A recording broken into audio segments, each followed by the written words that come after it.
Hi అండి. Welcome to Sri vlogs Telugu. ఈరోజైతే మనం పరమానందయ్య గారి శిష్యుల కథలైన ఎద్దుల బండిలో ప్రయాణం అనే కథ గురించి తెలుసుకోబోతున్నాం. కొత్తగా మన ఛానల్ని చూస్తున్నారా? అయితే సబ్స్క్రైబ్ చేయడం మాత్రం మర్చిపోవద్దు. అదేవిధంగా బెల్ ఐకాన్ క్లిక్ చేయడం వల్ల మన లేటెస్ట్ వీడియోస్ అన్నవి నోటిఫికేషన్ రూపంలో మీ ముందుకు వస్తాయి. ఇంకా లేట్ చేయకుండా కథలోకైతే వెళ్ళిపోదామా మరి? ఒకనాడు పరమానందయ్య గారు సతీ సమేతంగా ప్రక్క గ్రామానికి వెళ్ళి వేదాంత ప్రసంగాలు చేస్తున్నారన్నమాట. ఆ గ్రామస్తులు ఆయన చేసిన వేదాంత ప్రసంగాలకి ఆనందించి ఆయనకు అతని శిష్యులకు విందు భోజనం ఏర్పాటు చేస్తారనమాట.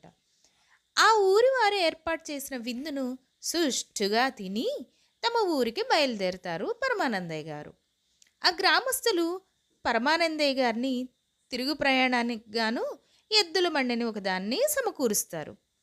ఆ బండిలో పరమానందయ్య గారు వారి సతీమణి ఎక్కగా శిష్యులు వారు వెనుక నడవసాగారు.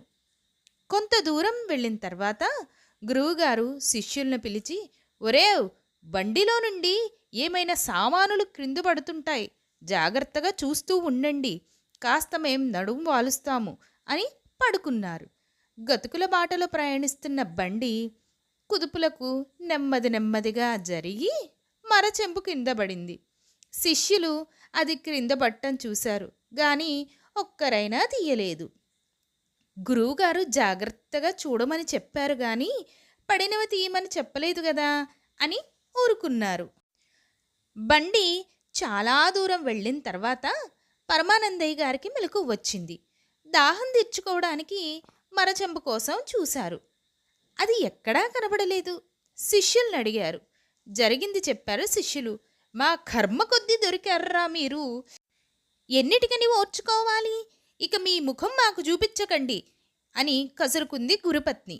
శిష్యులు గురువుగారితో, మా వల్ల తప్పైపోయింది గురువుగారు, ఇక నుండి జాగ్రత్తగా ఉంటాము అని బ్రతిమాలుకున్నారు.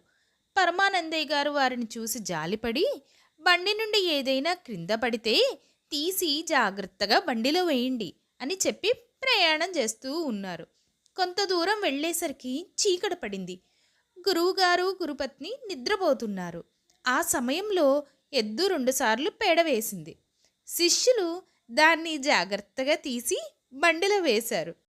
గురువుగారు నిద్రమత్తులో అటూ ఇటూ కదులుతూ ఉండటంతో ఒంటి నిండా పేడ అంటుకుంటుంది.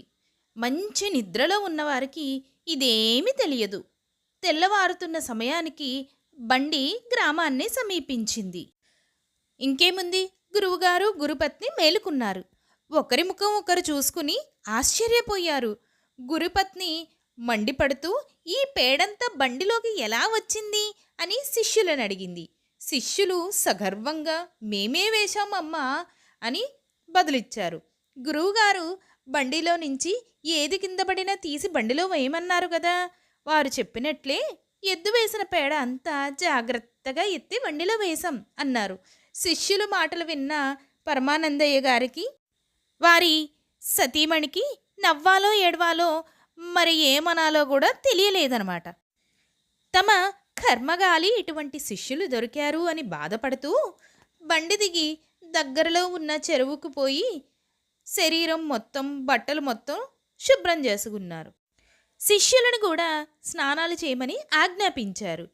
బండి వారిని పిలిచి బ్రతిమలాడి బండి శుభ్రం చేయించారు.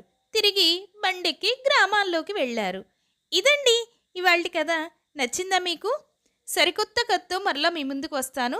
అంతవరకు సెలవు. నమస్తే. Thanks for watching.